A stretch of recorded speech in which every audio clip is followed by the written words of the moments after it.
오늘 이 말씀을 중심으로 친밀한 교제를 가로막는 회방이라는 제목으로 함께 말씀을 나누겠습니다. 우리의 믿음 생활은 믿음으로, 첫 출발이 하나님의 존재에 대한 믿음에서 시작이 됩니다. 믿음이 있기 전에는 이런 의심을 갖는 분들이 있습니다. 야, 뭘 유치하게 믿어, 나약하게 믿어, 믿을 바야 너를 믿어라, 뭐 이렇게 얘기를 합니다. 나 자신을 믿지, 뭐 이렇게 얘기를 하죠. 그러나 가만히 따지고 보면 우리의 삶 자체는 믿음으로 이루어진 것을 알 수가 있습니다. 믿음이 없으면 우리는 이 자리에 앉아 있지도 못합니다. 이 건물이 무너질 줄 어떻게 알고 여기 앉으셨습니까? 지진이 나서 무너지면 어떻게 하시려고요? 여러분, 전에 한동대학교에서 지진이 났죠? 그때 지진을 온몸으로 경험한 사람들은 지금도 가만히 앉아있는 것이 불안하다고 합니다. 그러니까 한번 전체가 흔들려서 무너진 경험을 하고 나면 보통 믿음이 아니고는 이 자리에 앉아있는 것조차 너무너무 어렵습니다. 여러분, 택시를 타다가 기사한테 폭행과 폭언을 당한 분이 계십니다. 이분은 그다음부터 택시 타는 걸 너무너무 무서워합니다. 무슨 배짱으로 택시를 탑니까? 무서운 거예요. 그러니까 믿음이 아니면 우리는 안정된 신앙생활, 안정된 일상생활조차도 어렵다는 것이죠. 여러분, 과학도 믿음입니다. 과학은 이미 입증된 사실을 받아들이는 게 과학이 아니고 입증되지 않은 사실을 가설을 세워서 입증하는 학문이 과학입니다. 그러니까 과학은 믿음으로 이럴 것이다라는 설정을 해놓고 이거에 대한 확신을 갖고 이 설정, 이론을 입증하기 위해 계속해서 이제 찾아가는 과정이죠. 내 믿음과 신념을 입증하는 과정이 과학입니다. 그래서 여러분, 과학도 항상 명징한, 분명한 객관적 사실을 말하는 게 아닙니다. 가설을 세우고 실험을 밤새도록 하다가 실험이 실패하는 경우가 부지기수입니다. 이 카이스트 가까운 곳에서도 실험실에 밤새도록 불 켜져 있는 랩들이 많죠. 밤새도록 이 실험 결과가 나와야 되는데 나오지 않아서 불안초조해서 막 노이로제 걸리는 분들도 엄청 많습니다. 그러니까 과학도 되게 객관적인 것 같은데 과학 자체도 믿음의 행위라는 거죠. 그래서 우리는 믿음 없이 살 수 없는데 결국 그 믿음은 하나님이 계신다라는 존재의 믿음이 시작되면서부터 우리의 믿음은 출발하게 되어 있습니다. 여러분, 하나님 살아계신 거 믿으시죠? 그러니까 여기 와서 믿음 생활하시고 예배 드리시겠죠? 그런데 우리가 하나님이 살아계신 것을 믿으면, 그러니까 존재에 대한 믿음이 있으면 그 다음에 존재에 대한 믿음은 항상 그 다음 단계로 발전이 이루어지는데 그것은 뭐냐면 인격에 대한 믿음으로 발전합니다. 자, 고양이가 주인이 나쁜 사람이 아니라는 걸 믿으면 그 다음부터는 그 고양이는 어떻게 하냐면 주인한테 와서 몸을 비비고 꼬리를 치고 애교를 부립니다. 인격적인 친밀함이 발전이 되는 거죠. 여러분, 사람이 존재에 대한 믿음이 생기면 그 다음부터는 그 존재와 인격적인 관계를 발전시켜 나가려고 합니다. 그러니까 우리가 하나님에 대한 믿음, 하나님이 계시다라는 믿음이 있으면 그 다음에는 어떻게 되냐면 그 하나님에 대한 인격적인 신뢰와 관계와 믿음을 발전시키려고 한다는 것이죠. 여러분, 사람 사이의 관계뿐만 아니라 사물에 대해서도 그렇습니다. 여러분, 이 과학하는 분들도 특별히 애정이 가는 랩실이 있대요. 객관적인 걸 연구하는 분이 무슨 애정입니까? 그냥 객관적으로 나오면 나오고 아니면 아닌 거죠. 내가 특별히 애정이 가는 실험 도구가 있대요. 그 과학하는 분도 꼭 내가 쓰던 그 실험 도구를 가지고 다니는 분이 계세요. 애정이 있는 거예요, 애정이. 이게 뭐냐? 존재에 대한 믿음이 생기면서 사람은 자기도 모르게 본능적으로 인격적인 믿음, 인격적인 신뢰와 관계를 발전시키고자 하는 이 본연의 하나님의 형상을 입은 이 인격의 활동이 시작이 된다는 것입니다. 여러분, 하나님에 대해서도 우리가 하나님이 계신 걸 알면 그냥 하나님 계시지 뭐 하고 그냥 끝, 이게 아니라는 거예요. 하나님이 계신다라는 믿음이 생기면 그 다음부터는 그분이 나를 위해 행하신 일에 대한 믿음이 생기고 그분의 인격에 대한 믿음이 생깁니다. 그리고 그분의 은혜와 사랑을 깨닫게 되면서 그 다음에는 그분과의 인격적인 교제를 발전시켜 나가게 되는 거죠. 그래서 우리의 믿음은 결국 존재에 대한 믿음을 뛰어넘으면서부터는 인격적인 교제로 발전하게 되어 있습니다. 여러분, 하나님께서 이스라엘 백성들에게 출애굽을 시키시면서 자기 자신을 계시하시죠. 내가 있는 걸 믿어라. 그래서 시내산에서 막 불기둥 화염 가운데 자기를 계시하십니다. 그러면서 하나님의 이름을 알려주죠. 나는 스스로 있는 자다. I am who I am. 그런데 이 말씀은 하나님이 그냥 혼자 계신, 정말 계신, 스스로 존재하시는 존재에 대한 믿음, 존재에 대한 믿음에 대한 계시만을 주신 것이 아니라는 겁니다. 이 자기 존재에 대한 계시는 항상 최종적인 목적이 있는데, 그건 뭐냐? 이스라엘 백성은 하나님이 살아계신 것만을 믿는 것만이 아니라 그분을 인격적으로 모시고 신뢰하고 순종하는 그분의 언약 백성이 되는 겁니다. 하나님께 나아가는 자는 반드시 그가 계신 것과 존재에 대한 믿음이죠. 그가 자기를 찾는 자들에게 뭘 주세요? 상 주시는 이심을 믿어야 할지. 그러니까 하나님은 그냥 계신 걸로만 끝나는 게 아니에요. 그분이 내 사랑이 되어야 되고, 나는 그분의 사랑이 되어야 되고, 그분과 함께하며 그분을 찾으며 그분에게 응답을 받고 상 받는 관계로까지 발전이 되어야 된다는 거죠. 근데 만약에 내 관계가 하나님 살아계신 거는 알지만 인격적인 교감이 없고 그냥 뭐 계시겠지, 이걸로 끝나면 이거는 절반의 믿음밖에 이르지 못했다는 겁니다. 그래서 하나님께서 모세를 이스라엘 백성들에게 보낼 때 뭐라 그러냐면, 너희를 내 백성으로 삼고 나는 너희의 하나님이 될 것이다 약속을 합니다. 여러분, 하나님이 시내산에 나타나셨을 때도 이스라엘 백성들에게 이런 약속을 주십니다. 우리 잠깐 찾아보겠습니다. 출애굽기 19장 5절 6절 같이 읽겠습니다. 시작. 세계가 다 내게 속하였나니 너희가 내 말을 잘 듣고 내 언약을 지키면 너희는 모든 민족 중에서 내 소유가 되겠고 너희가 내게 대하여 제사장 나라가 되며 거룩한 백성이 되리라. 너는 이 말을 이스라엘 자손에게 전할지니라. 아멘. 자, 이스라엘 백성이 하나님 살아계심을 알면 그걸로 끝나는 게 아니라 이스라엘이 하나님의 소유가 되고 하나님에 대하여 제사장 나라가 되고 거룩한 백성이 된다. 아주 특별한 관계로까지 발전한다는 말씀을 하시는 겁니다. 그래서 우리가 하나님 살아계신다라는 걸 믿으면 그 믿음에서 끝나는 게 아니라 그 다음엔 하나님과 인격적인 사랑의 교제로까지 발전해 가야 됩니다. 그러니까 하나님이 그냥 살아계시긴 한데 멀리 계신 분이 아니라 가까운 분, 나와 함께하는 분, 내 기도를 들으시는 분, 응답하시는 분, 나와 동행하시는 분으로 가깝게 나아가야 된다는 거예요. 이게 인격에 대한 믿음으로까지 나아가야 된다는 겁니다. 그래서 여러분, 하나님 살아계심을 믿으시죠? 그럼 뭘 믿어야 되냐면 그분이 나를 위해 행한 일도 믿어야 됩니다. 그럼 그분이 나를 위해 행한 일은 뭐냐? 나를 너무나도 사랑하셔서 그의 하나밖에 없는 아들 독생자 예수 그리스도를 보내신 뜨겁게 사랑하시는 하나님의 역사를 믿어야 된다는 거예요. 그럼 하나님 나를 이렇게 사랑했는데 나는 그럼 가만히 있습니까? 나도 그분을 사랑해야죠. 그래서 하나님이 나의 사랑이 되시고 나도 하나님의 듬뿍 사랑을 받는 인격적인 교제의 관계로까지 활발하게 나아가야 한다는 겁니다. 그런 면에서 오늘 우리가 이번 주부터 묵상하는 이 아가서의 말씀은 아주 의미가 깊습니다.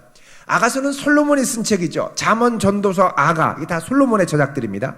근데 이 아가서는 전통적으로 유대인들이 언제 낭독했냐면 6월절에 낭독했습니다. 6월절은 뭐냐? 하나님이 이스라엘을 출애굽시켜 주신 그 구원의 역사를 기념하는데 이 아가서를 낭독했다는 건 뭐냐? 하나님의 구원 역사로 이제 이스라엘은 하나님의 사랑하는 백성이 되고 하나님은 이스라엘을 더 사랑하는 관계로 나아가기를 기도했다라는 것이죠. 이거는 신약의 백성들에게도 마찬가지입니다. 그리스도가 교회를 사랑하시고 성도든 그리스도를 사랑하는 것에 대한 노래라는 것이죠. 그래서 이 아가서를 깊이 묵상하며 우리는 하나님이 단순히 살아계시는 분만이 아니라 내 사랑이 되시는 데까지 나아갈 수 있어야 할 줄로 믿습니다. 자, 오늘 본문의 첫 시작이 어떻게 시작이 됩니까? 신랑이신 주님의 고백으로부터 시작됩니다. 신랑의 고백. 자, 2장 8절에 보면 이렇게 시작을 하죠. 내 사랑하는 자의 목소리로구나. 내 사랑하는 자의 목소리로구나. 여러분, 우리에게 얼마나 주님이 가까운가를 알아보는 시금석은 그분의 목소리가 얼마나 나를 사랑하는 목소리인가로 들리느냐에 달려 있습니다. 신랑의 목소리를 자주 들으실 수 있길 바랍니다. 여러분, 사랑하는 사람의 목소리는 일상생활을 하는 데 가운데도 탁 들리기만 해도 그분이네 확 눈에 띕니다. 아직은 잘 모르지만 이 중에 교제하는 지체를 감별하는 방법이 있습니다. 근데 누가 뒤에서 문이 쾅 닫히거나 뭐가 하면 고개가 휙 돌아가는 분이 있습니다. 그분이 오셨다는 걸 아는 분이죠. 사랑하는 님이 저 뒤에 나를 보고 계시다는 걸 애인이 있을 때 이게 확 돌아갑니다. 찬양하는 소리도 이러고 흠칫 놀랍니다. 그의 목소리거든요. 그놈 목소리가 아니고 그의 목소리, 그분의 목소리. 주님의 소리가 들릴 때 귀가 열리게 되죠. 멀리서도 나를 부르시는 목소리. 8절 중반에 뭐라고 그럽니까? 보라, 그가 산에서 달리고 작은 산을 빨리 넘어오는구나. 나를 만나기 위해 저 멀리서 달려오는 그분의 목소리가 들리는 거예요. 저 멀리서도 신부 야으 야으 야으 야으 하는 메아리 소리만 들려도 귀가 번쩍 뜨이는 거죠. 사랑하는 사람의 특징은 사랑하는 자에 대한 귀가 예민해집니다. 목소리만 들어도 표정이 살아납니다. 지나가는 소리만 들어도 내 사랑인 줄 압니다. 여러분, 주님의 사랑의 특징은 항상 먼저 다가오시는 사랑이죠. 먼저 손 내미시죠. 여러분, 그 사랑을 안다면 여러분도 잘 모르는 이들에게 먼저 나아가서 손 내미는 사랑을 실천할 수 있길 바랍니다. 청년들 가서 새로운 분에게 인사하라고 그러면 멈칫합니다. 왜? 여러분, 기존에 다니던 청년들도 새 청년 보고 인사하면 두려움에 대한 거절에 대한 두려움이 있어요. 내가 가서 안녕하세요, 처음 오셨어요? 그러면 이렇게 가잖아요. 그럼 거절당할 거에 대한 두려움. 또 새 가족은 처음 와서 인사도 안 하고 그냥 모른 척하고 가는 이유가 나 왔는데 아무도 아는 척 안 하면 상처받을까 봐 그거를 스스로 방지하기 그냥 모른 척하고 막 이렇게 갑니다. 그러니까 서로 두려운 거죠. 요한일서 4장 18절에 보면 사랑 안에 두려움이 없고 온전한 사랑이 두려움을 내어 쫓는다 그럽니다. 자, 온전한 사랑이 뭘 내쫓는다고요? 두려움을 내쫓습니다. 이 온전한 신랑의 사랑을 아는 사람은 먼저 다가가서 손 내미는 거죠. 그래서 여기서도 보면 신부가 먼저 신랑을 찾는 게 아닙니다. 신랑이 먼저 다가와서 신부에게 말합니다. 그 소리를 들으는데, 그 소리가 들리는데 그렇게 그가 하는 말이 뭡니까? 10절에 보면 읽어볼까요? 시작. 나의 사랑하는 자가 내게 말하여 이르기를 나의 사랑 내 어여쁜 자여 일어나서 함께 가자. 자, 여기에 보면 이 신부를 향해 신랑이 뭐라고 그럽니까? 나의 사랑, 나의 그 다음에 뭐예요? 어여쁜 자야. 신랑의 눈에는 신부가 예뻐 보입니다. 주님의 사랑이 있는 자에게는 주변 사람들이 예뻐 보입니다. 여러분, 옆에 계신 분 예쁘세요? 이렇게 인사해보세요. 당신 참 예뻐요. 시작. 마지못해 예쁘다고 하는데 예뻐요. 정말 예뻐요. 네. 그러면서 뭐라 그러냐면 일어나서 어떻게 해요? 혼자 가자, 함께 가자.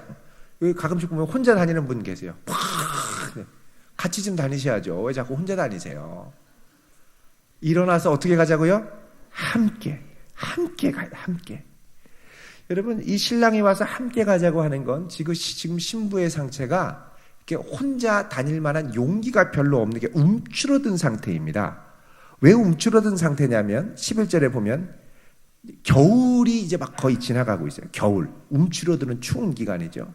비도 막 내려 쏟아 부었어요. 추워요.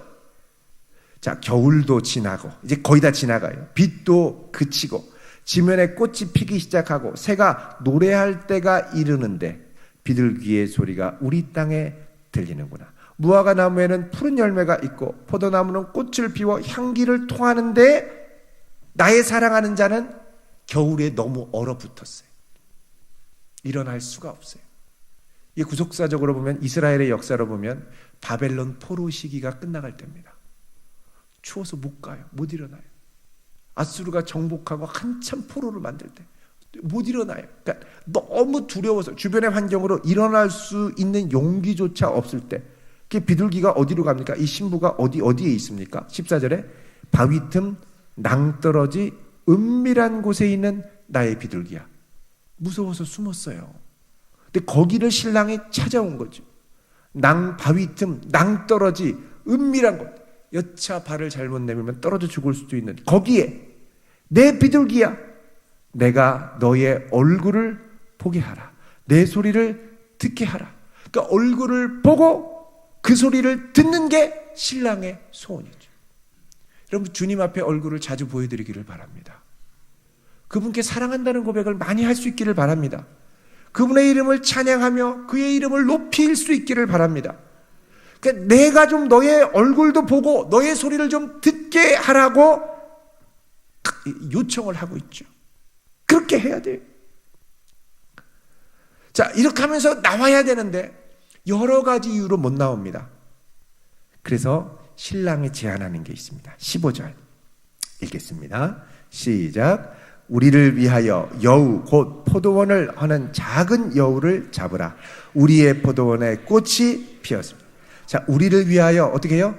여우 곧 포도원을 허무는 작은 여우를 잡아라. 여러분, 하나님과 우리 사이에 막힌 관계를 허무는 건 작은 것부터 시작합니다. 근데 이 작은 여우가 온 포도원을 망쳐버리네요. 많은 유혹이 있고요. 여러분, 우리의 습관이 사소한 것 같지만 사소한 게 쌓이다 보면 큰 게 됩니다. 하나님과의 관계에도 자꾸 사소한 걸로 막히는데, 이게 막히는 게 사소한 게 아니라 오래되면 하나님께 나아가는데 상당히 큰 장애물이 됩니다. 그거 빨리 제거하고 정리할 수 있기를 바랍니다. 자, 그래서 주님이 우리의 포도원을 허무는 작은 여우를 잡자고 그러죠. 여러분, 작은 여우 잡으셔야 돼요. 많은 유혹들, 은근한 은밀한 유혹들, 은밀한 게으름들 이겨낼 수 있기를 바랍니다. 자, 그러면서 16절에 이 고백이 이렇게 나오죠. 읽어볼게요. 시작. 내 사랑하는 자는 내게 속하였고 나는 그에게 속하였도다. 그가 백합화 가운데에서 양떼를 먹이는. 자, 내 사랑하는 자는 누구에게 속했어요? 내게 속했고 나는 그에게. 나는 주의 것, 주는 나의 것. 자, 인격적인 관계와 회복이 시작되었음을 알리는 신호탄이 되는 거죠. 여러분, 이렇게 주님께서 다가오셔서 그 관계를 회복하기 원하고 단순히 주님을 알고 인정하는 차원에서 더 나아가서 그분을 더 사랑하고 가까이 하고 얼굴을 보여드리고 찬양하기를 원하는데 우리는 아직까지 시간이 많이 남아있다고 생각합니다. 중간고사 끝나고 하지 뭐, 이번 학년 끝나고 하지 뭐, 대학교 졸업하고 하지 뭐, 취업하고 하지 뭐, 결혼하고 하지 뭐, 애기 낳고 하지 뭐, 애기 다 키우고 하지 뭐. 그러다 보면 20년 가요. 늘 때가 있는 줄 알지만 신랑은 안타까운 마음으로 우리에게 주어진 시간의 때가 그렇게 많지 않다고 얘기를 합니다. 17절 읽어볼까요? 시작. 내 사랑하는 자야, 날이 저물고 그림자가 사라지기 전에 돌아와서 베데르산의 노루와 어린 사슴 같을지라. 이 베데르산은 향품이 많이 나는 향기로운 산입니다. 자, 내 사랑하는 자야, 날이 저물고 그림자가 사라지기 전에 돌아오라 그러죠. 아직 좀 괜찮지 뭐, 이럴 때 니엇니엇해는 져가고 있다는 겁니다. 여러분, 주님 가까이 하시길 바랍니다. 하나님을 가까이 하라. 그리하면 그가 너희를 가까이 하시리라. 가까이 하셔야 돼요. 이전보다 더 가까워져야 돼요. 여러분, 우리의 인생의 많은 목표가 이것저것을 성취하기 위한 것이지만 예수님께서 그러셨죠. 십자가를 지시기 전에 자기 제자들을 사랑하시되 끝까지 사랑하시니라. 여러분의 주님을 사랑하되 끝까지 더욱 많이 사랑하시길 바랍니다. 이게 우리 인생의 가장 귀한 목표가 될 수 있기를 바랍니다. 주님을 더 사랑하기 위해서 이 일도 하고 저 일도 하는 겁니다. 이 일을 하고 나서 여유가 되면 주님을 사랑하는 게 아니라 주님을 사랑하기 위해서 이 일도 하고 저 일도 하는 거예요. 내 삶의 안정을 위해 이사를 가는 게 아니라 주님을 사랑하기 위해서 이사도 가고 이사도 안 가는 거예요. 모든 삶의 중심이 주님을 더 사랑하기 때문에로 가야 됩니다. 여러분, 학교를 합격하면 학교 중심으로 삶이 재편되죠. 직장이 되면 직장 중심으로 삶이 재편되고요. 그리고 아이를 낳으면 아이 중심으로 삶이 재편됩니다. 지난번에도 말씀드린 것처럼 저희 집에 아주 어린 아기를 둔 집이 이사를 가길래 왜 가냐고 그랬더니 아이 유치원 학군 때문에 이사 간다고 그럽니다. 유치원도 학군이 있어요? 그랬더니 초등학교에 가서 친구들에게 왕따 당하지 않으려면 유치원 때부터 인맥을 형성해야 된다는 거죠.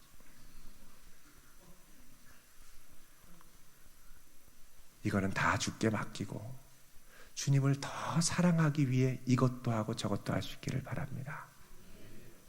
그의 나라와 의를 구하면요, 내가 염려했던 이 모든 것을 우리 주님이 더해 주십니다. 그분을 이전보다 더욱 사랑하는 우리 모두 될 수 있기를 주의 이름으로 축원드립니다. 기도하겠습니다.